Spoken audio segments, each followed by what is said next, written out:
I got a sizzling cue for you, Jeff. Give me a hot cue, Adam Goldberg. How did you get associated with Lucha Vavoom?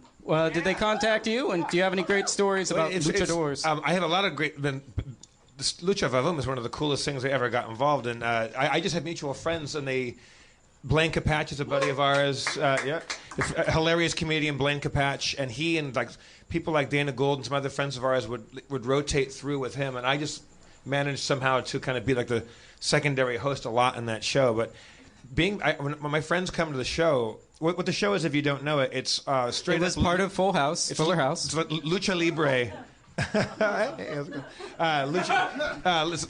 Like luchadores and then burlesque striptease and comedy and stuff like that. It's very wild. But two shows ago, sitting right to our left was Morrissey, and he looked like Morrissey. He looked bummed out the whole time. Because it's like you don't really think of Morrissey as a fun time fella. He's a creep. So he's just a weirdo. sitting there, but he looks great. He looks like Morrissey, but a little bit older, but he still looks groovy. And then when the first mini comes out, the first little person, because some of the wrestlers are little and some are quite big. As soon as the minis came out, he was the happiest guy in town. And Blaine and I kept sneaking over and taking selfies with ourselves and Morrissey's like... That's all he needed. All of Morrissey's cred was out the door. That's all he's been waiting for. I haven't had a dream in a long... midgets!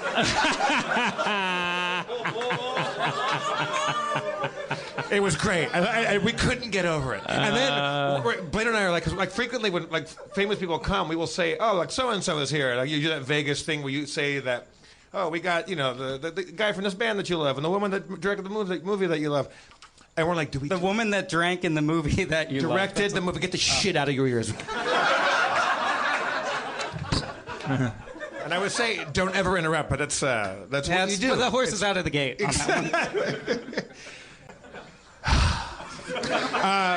No, I've completely lost where I was. 200 episodes. Vavoom, and I don't even know what our fucking was. You dressed as Jared. People in the audience. Oh yeah, and so Blaine and I were like, do we do it? It's getting towards the end of the show. Like, do we rumble Morrissey? And do we say like, hey, everybody, Morrissey? Because the crowd would freak out because.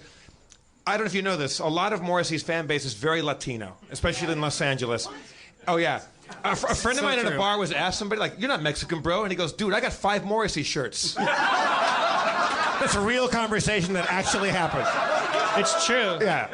It really is a thing. Yeah, fair it's enough. one of the most delightful stereotypes in the fucking world. I love it. That and Tweety Bird for some reason. I love stereotypes that make no sense. Tweety Bird and Morrissey. And I have 10 Tweety pairs Bird of Morrissey loves Morrissey. Yeah. I saw Tweety Bird. He was wearing a Morrissey shirt. Yeah. It's amazing.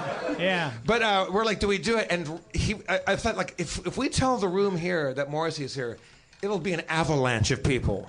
Because, like, he's, like, their main man. And he was hiding kind of in the shadows. And right before we were about to pull the trigger, he could just sense it and got up with his whole entourage and just slipped out the side. We're like, well, way to go, Morrissey. Was really he like, Morrissey'd that one, didn't you, Morrissey? I don't belong here, said Morrissey. Slipping out, going out the door. I don't know what he sounds like. I've only heard Morrissey impressions. I've never heard Morrissey. He's kind of monotone yawns, like, every song ends on this note, and every verse in this note, and then this note, remember this note, that, different note, no, fuck that note, this note. It's just like, that's every song. It's like the shittiest songwriter. And I've listened to some Morrissey songs that I can kind of dig. But the problem with me and Morrissey was I was the right age to be in high school with people the people that were into Morrissey were just a bunch of assholes. Douchebags. Yes, exactly. Yes. Not like the cool Well, high now schoolers I apologize hang to out the with. Latino And community. it ruined... And get specific about... And buy alcohol for it. all right, Goldberg, you got another... I got another hot quiz, some hot goss. It's called the hot Q, man. Okay, well, sorry. This one's pretty tricky. I got 5 episodes. 4. Let's make it 4 episodes. I don't think Dan can put them in order by air date. Okay. So these are going to be the 4 episodes. First, Wide, Grumble Snakes, Complete Access to Air, and Live at the Gramercy New York Comedy Festival 2015, Night 2. All right, well, complete access to air is last. Working backwards from that would be wide, and then the one that's not the Gramercy, or no, then Gramercy, and then whatever one's left out. So it would be Grumble Snakes wide, live, complete access? Wait, Grumble Snakes, Gramercy, wide, no. This question is boiling. It's so hot. Grumble Snakes,